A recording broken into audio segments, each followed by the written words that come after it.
എല്ലാവർക്കും നമസ്കാരം. ഞാൻ സരിതാ മഹേശ്വരൻ.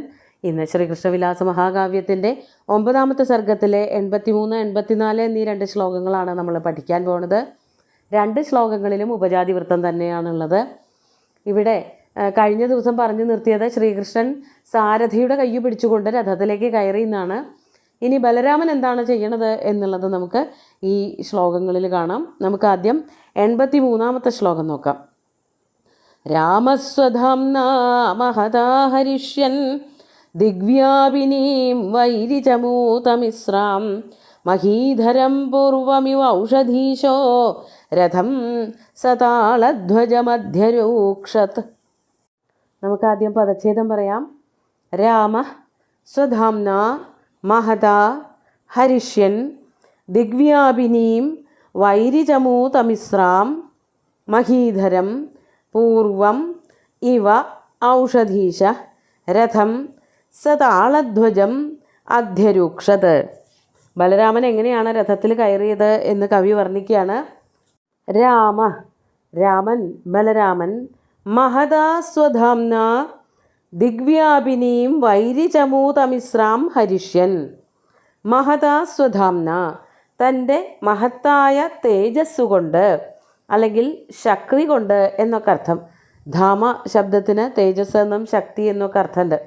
തൻ്റെ മഹത്തായ തേജസ് കൊണ്ട് ദിഗ്വ്യാപിനീം തനിക്ക് ചുറ്റും, അതായത് ദിക്കുകളിൽ മുഴുവനും വ്യാപിച്ചു നിൽക്കുന്നതായ വൈരിചമൂതമിശ്രാം ഹരിഷ്യൻ.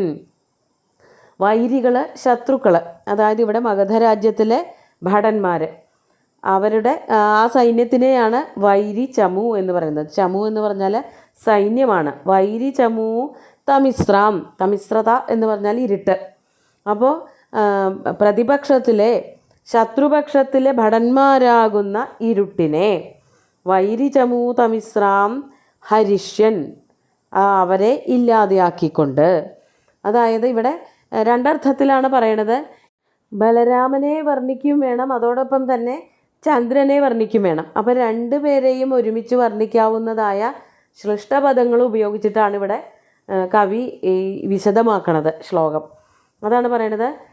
അപ്പോൾ ചില വാക്കുകൾ സ്വധാംന, ദിഗ്വ്യാപിനി, അതുപോലെ തമിശ്ര എന്നുള്ള വാക്കുകളൊക്കെ ഇരുട്ട് എന്നുള്ളതും ദിക്കുകളിൽ വ്യാപിച്ചു നിൽക്കുക എന്നുള്ളതും തൻ്റെ ധാമ തേജസ് കൊണ്ട് എന്നുള്ളതുമൊക്കെ ബലരാമനും ചേരണം, അതുപോലെ തന്നെ ചന്ദ്രനും ചേരണം.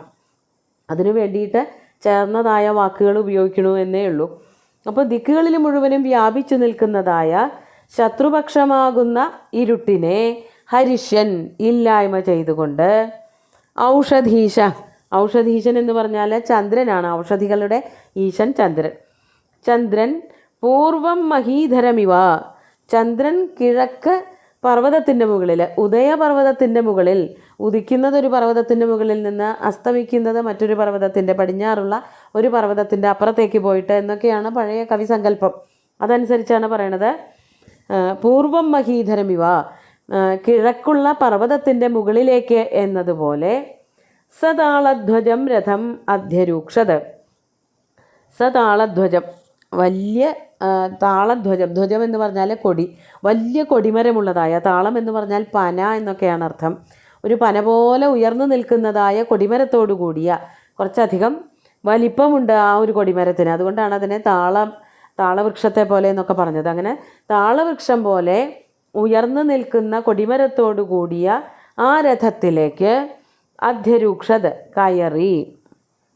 അപ്പോൾ ഇവിടെ ചന്ദ്രനെ പറ്റി പറയുമ്പോൾ എന്താ പറയേണ്ടതെന്നാണെങ്കിൽ സ്വധാംന, തൻ്റെ ധാമം കൊണ്ട്, തൻ്റെ തേജസ് കൊണ്ട് ഇരുട്ടിനെ, ദിക്കുകളിൽ വ്യാപിച്ചു നിൽക്കുന്നതായ, അതായത് ഈ ചന്ദ്രൻ ഉദിക്കുന്നത് വരെ ചുറ്റുപാടും ഭയങ്കര ഇരുട്ടായിരിക്കുമല്ലോ, ആ ഇരുട്ടിനെ ദിഗ്വ്യാപിനിയും തമിശ്രാം അല്ലെങ്കിൽ തമിശ്രാം, ദിക്കുകളിൽ വ്യാപിച്ചു നിൽക്കുന്നതായ ഇരുട്ടിനെ ഹരിഷ്യൻ ഇല്ലായ്മ ചെയ്തിട്ട് ചന്ദ്രൻ ഉദയപർവ്വതത്തിൽ കയറി ശോഭിച്ചു എന്നൊരർത്ഥം. മറ്റൊരർത്ഥം, അതായത് എപ്രകാരമാണോ ചന്ദ്രൻ ഇങ്ങനെ ശോഭിച്ചത് അതുപോലെ ബലരാമൻ തൻ്റെ രഥത്തിലേക്ക് കയറി എന്നാണ് പറയണത്. ഇവിടെ ബലരാമൻ്റെ അർത്ഥത്തിലാണെങ്കിൽ തൻ്റെ ശക്തി പ്രഭാവങ്ങളെ കൊണ്ട്, സ്വധാംന ദിഗ്വ്യാപിനിയും ദിക്കുകളിൽ മുഴുവൻ വ്യാപിച്ചു നിൽക്കുന്നതായ അല്ലെങ്കിൽ നിന്നിരുന്നതായ വൈരിചമൂതമിശ്രം ശത്രുപക്ഷക്കാരുടെ സൈന്യമെന്ന ഇരുട്ടിനെ ഹരിഷ്യൻ ഇല്ലായ്മ ചെയ്തിട്ട്. കഴിഞ്ഞ ശ്ലോകത്തിൽ നമ്മൾ പറഞ്ഞു ബലരാമൻ യുദ്ധത്തിനായിട്ട് പുറപ്പെട്ടു. തൻ്റെ അരയും തലയും മുറുക്കിക്കൊണ്ട് മാലകളൊക്കെ കിലുക്കിക്കൊണ്ടൊരു പ്രവേശം ഉണ്ടായി ബലഭദ്രരുടെ. അപ്പോൾ അതുപോലെ പ്രവേശിച്ച് കുറേ പേരെയൊക്കെ വധിക്കുകയൊക്കെ കഴിഞ്ഞിട്ടുണ്ട്. അങ്ങനെയുള്ള ബലരാമൻ കുറേ പേരെയൊക്കെ വധിച്ചതിന് ശേഷം എന്നാൽ ഇനിയുള്ള യുദ്ധം ഈ ഒരു രഥത്തിൽ കയറിയിട്ടാവാം എന്ന് കരുതിയിട്ട് ഇന്ദ്രൻ കൊടുത്തയച്ച രഥത്തിൽ കയറി എന്നാണ്, അങ്ങനെയാണ് അർത്ഥം വ്യാഖ്യാനിക്കേണ്ടത്. അടുത്തതായിട്ട് ശ്രീകൃഷ്ണൻ എന്താണ് ആ രഥത്തിൽ കയറിയിട്ട് യുദ്ധത്തിനുള്ള പുറപ്പാടിനായിട്ട് ചെയ്തത് എന്നാണ് പറയണത്. 84-ാമത്തെ ശ്ലോകം നോക്കാം. പുരസ്സമാരബ്ധ പരാക്രമാണാം ശ്രുത്വാ യദൂനാം യുധി സിംഹനാദം തദ്ധൈര്യസന്ധുക്ഷണസാഭിലാഷം ശംഖം സമാപൂരയതി സ്മ ശൗരി. പദച്ഛേദം പറയാം. പുര സമാരബ്ധ പരാക്രമാണാം ശ്രുത്വാ യദൂനാം യുധി സിംഹനാദം തദ്ധൈര്യസന്ധുക്ഷണസാഭിലാഷം ശംഖം സമാപൂരയതി സ്മ ശൗരി. വളരെ കുറച്ച് മാത്രമേ പദച്ഛേദം പറയാനുള്ളൂ. തനിക്ക് ചുറ്റുമുള്ള സൈന്യങ്ങൾ, യാദവന്മാരുടെ തൻ്റെ സ്വന്തം സൈന്യം, അതുപോലെ തന്നെ ബലരാമനുമൊക്കെ വളരെ ഉത്സാഹത്തോടു കൂടി പുറപ്പെട്ടപ്പോൾ അവരെ ഒന്നുകൂടിയും ഉത്സാഹഭരിതരാക്കാൻ വേണ്ടിയിട്ട് എന്താണ് ശ്രീകൃഷ്ണൻ ചെയ്തത് എന്ന് പറയാണ്. ശൗരി, ആ ശൂരകുലത്തിൽ പിറന്നവനായിട്ടുള്ള ശ്രീകൃഷ്ണൻ പുര തൻ്റെ മുമ്പിൽ യുധി യുദ്ധത്തിനായിട്ട് പുറപ്പെട്ടു നിൽക്കുകയാണല്ലോ. അപ്പോൾ ആ യുദ്ധത്തിലേക്ക് പോകാൻ വേണ്ടിയിട്ട് സമാരബ്ധ പരാക്രമാണാം യദൂനാം സിംഹനാദം ശ്രുത്വ, അതിനായിട്ട് യുദ്ധത്തിനായിട്ട് പുറപ്പെട്ടു പോവാൻ നിൽക്കുന്നവരായ സമാരബ്ധ പരാക്രമാണം, അവരുടെ പരാക്രമങ്ങൾ, അവരുടെ തയ്യാറെടുപ്പുകൾ, യുദ്ധത്തിനായിട്ടുള്ള സന്നദ്ധത, അതൊക്കെ ആ തയ്യാറെടുക്കലുകളൊക്കെ കണ്ടിട്ട്, പരാക്രമങ്ങളൊക്കെ കണ്ടിട്ട് ആരുടെയാണ്? യദൂനാം, തൻ്റെ സ്വന്തം സൈന്യത്തിൻ്റെ യുദ്ധത്തിനായിട്ടുള്ള തയ്യാറെടുപ്പുകൾ കണ്ടിട്ട് മാത്രമല്ല സിംഹനാദം ശ്രുത്വ, അവരിങ്ങനെ ഉറക്കെ ബഹളം വയ്ക്കുന്നുണ്ട്, പോരിന് വിളിക്കുന്നുണ്ട്. അതുപോലെ വാദ്യങ്ങൾ, വലിയ പെരുമ്പറ പോലെയുള്ള നാദം, പെരുമ്പറ പോലെയുള്ള വാദ്യങ്ങളിൽ നിന്നും കൊട്ടി നാദം പുറപ്പെടുവിക്കുന്നുണ്ട്. ഞങ്ങളിതാ യുദ്ധത്തിന് വന്നുകൊണ്ടിരിക്കുകയാണ് എന്നുള്ള അറിയിപ്പ് കൊടുക്കുന്നുണ്ട്. അതൊക്കെ കൂടി കണ്ടിട്ട് യദൂനാം സിംഹനാദം ശ്രുത്വ, സിംഹപദത്തിന് ഇവിടെ പ്രത്യേകിച്ച് അർത്ഥമൊന്നുമില്ല, നല്ല ഉറക്കെയുള്ളതായ ശബ്ദത്തിനെയാണ്, അല്ലെങ്കിൽ സിംഹത്തിൻ്റെ നാദം പോലെയുള്ള നാദം എന്ന് വേണമെങ്കിൽ പറയാം. അത്രയും പേടിപ്പെടുത്തുന്നതായ യാദവന്മാരുടെ നാദം കേട്ടിട്ട് തദ്ധൈര്യ സന്ധുക്ഷണസാഭിലാഷം, തങ്ങളുടെ സൈന്യത്തിൻ്റെ, അതായത് യാദവ സൈന്യത്തിൻ്റെ ധൈര്യത്തിനെ, അതായത് ഇവർക്ക് നല്ല ധൈര്യമുണ്ട് യുദ്ധത്തിന് പുറപ്പെട്ടപ്പോൾ തന്നെ, എന്നാലും അതൊന്ന് കൂട്ടാൻ വേണ്ടിയിട്ട് തദ്ധൈര്യ സന്ധുക്ഷണസാഭിലാഷം, ആ ധൈര്യത്തെ ഉദ്ദീപിപ്പിക്കുന്നതിന് വേണ്ടിയിട്ട്, വർദ്ധിപ്പിക്കുന്നതിന് വേണ്ടിയിട്ട് മോഹിക്കുന്നവനായ ശൗരി, സാഭിലാഷം, മോഹത്തോട് കൂടിയിട്ട് ശംഖം സമാപൂരയതി സ്മ, ശംഖിൽ നിന്ന് നാദം പുറപ്പെടുവിക്കുകയും ചെയ്തു. ശംഖൊന്ന് ഉറക്കെ വിളിച്ചു എന്നർത്ഥം.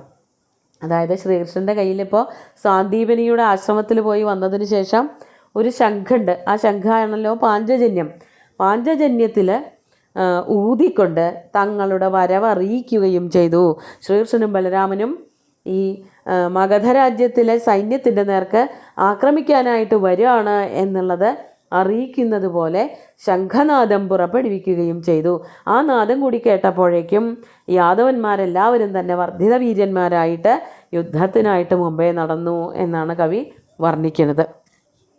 അപ്പോൾ രണ്ടുപേരും കൂടിയിട്ട്, ബലരാമനും ശ്രീകൃഷ്ണനും കൂടിയിട്ട് മഗധയിലെ ഭടന്മാരുടെ നേർക്ക് യുദ്ധത്തിനായിട്ട് പോവുകയാണ്. ഇനി എന്താണ് ഉണ്ടാവുന്നത് എന്നുള്ളത് അടുത്ത ദിവസം നോക്കാം. നമുക്ക് ഇന്ന് ഈ ശ്ലോകങ്ങൾ ഒന്നുകൂടി ചൊല്ലി നോക്കാം.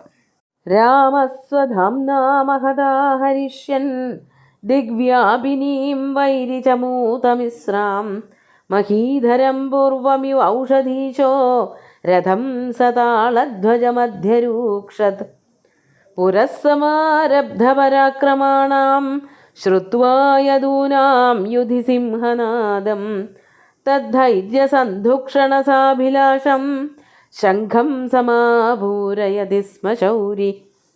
അങ്ങനെ യുദ്ധത്തിനായിട്ട് ശംഖനാദം പുറപ്പെടുവിച്ച് വീരകാഹളം മുഴക്കിക്കൊണ്ട് 2 കുമാരന്മാരും തങ്ങളുടെ യാദവ സൈന്യവും കൂടിയിട്ട് യുദ്ധത്തിന് പോകുന്നു എന്ന് പറഞ്ഞിവിടെ തൽക്കാലം നിർത്തുകയാണ് കവി ചെയ്യണത്. സുന്ദരമായിട്ടുള്ള 2 ശ്ലോകങ്ങളും ഭഗവാന്റെ കാൽക്കൽ അർപ്പിച്ചുകൊണ്ട് ഗുരുവായൂരപ്പനെ സാഷ്ടാംഗം നമസ്കരിച്ചുകൊണ്ട് എല്ലാവർക്കും ശുഭദിനം നേർന്നു നിർത്തട്ടെ. നന്ദി.